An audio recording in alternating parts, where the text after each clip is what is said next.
Maintenance firm Jarvis took to the streets today. Yes, dismissed a week after the company went into administration with no pay packets and no redundancy. They're angry the government didn't step in to save them, as Julie Lockwood reports. Protesting outside the Jarvis rail depot in Doncaster, where until last week they went to work, owed a month's pay when they were sacked without notice. Came into work last Wednesday, told to leave, end off. No wages, no nothing, that's it, simple as. And that's what we're here today, fight for money the hours, and just to make people aware that we're still here. Nearly 600 workers were victims of the axe in Doncaster, Leeds and York, here with their supporters to march and protest.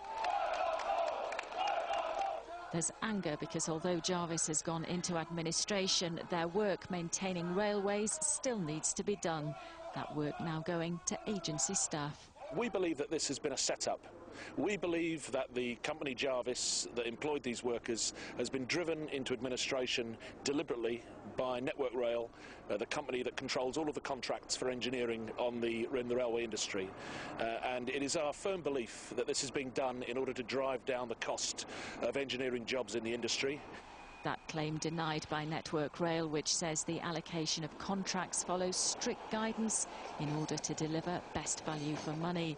There was criticism too of the government for failing to back a rescue package for Jarvis.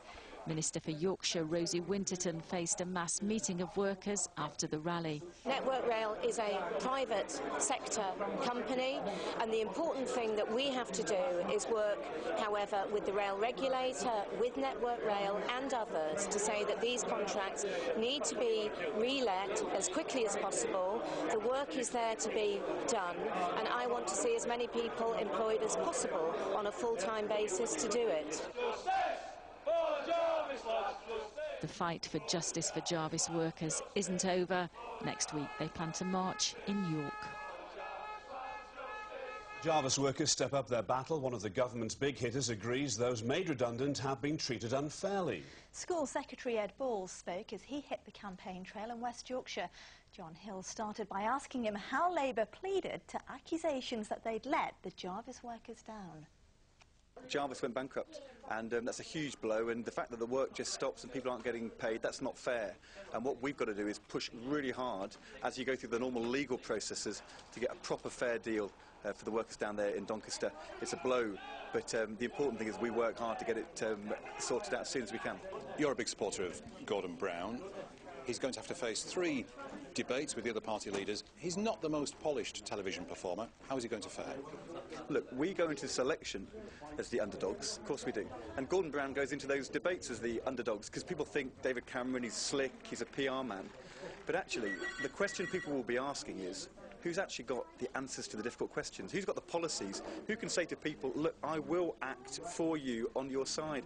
And when they hear David Cameron in the debates explaining why his priority is to cut inheritance tax for 3,000 millionaires, I think most people will hear that in the debates and think, that's not really for people like us. I think Gordon Brown is on the side of people here in Yorkshire, and I think that will shine through in the debates. He's not the slickest PR guy, but I think he's a leader, and that's why I think the debates will work to his advantage. But we're all effectively going to be voting for an axeman of whatever colour, because the cuts are coming, aren't they? Look, the deficit's going to have to come down, and but we should do that steadily, and we should do it in a way which doesn't put jobs at risk this year, with cuts now, which the Conservatives are proposing.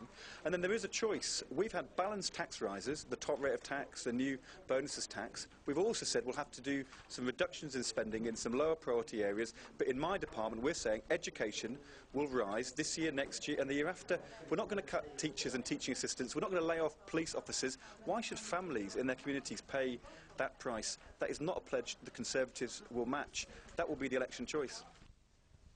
School Secretary Ed Balls there. Well, the Lib Dem leader Nick Clegg has rejected a call for his supporters to vote Labour in selected seats in order to keep the Tories out. Mr Clegg, the Sheffield Hallam MP, has spent the day touring the country, as Chris Kiddie reports. Well, we're at the home of the Leeds Rhinos. Nick Clegg's been having a kickabout or a throwabout. You've been in the running this evening, but will you be in the running come May the 6th? You bet. I think this election campaign is a really wide-open campaign.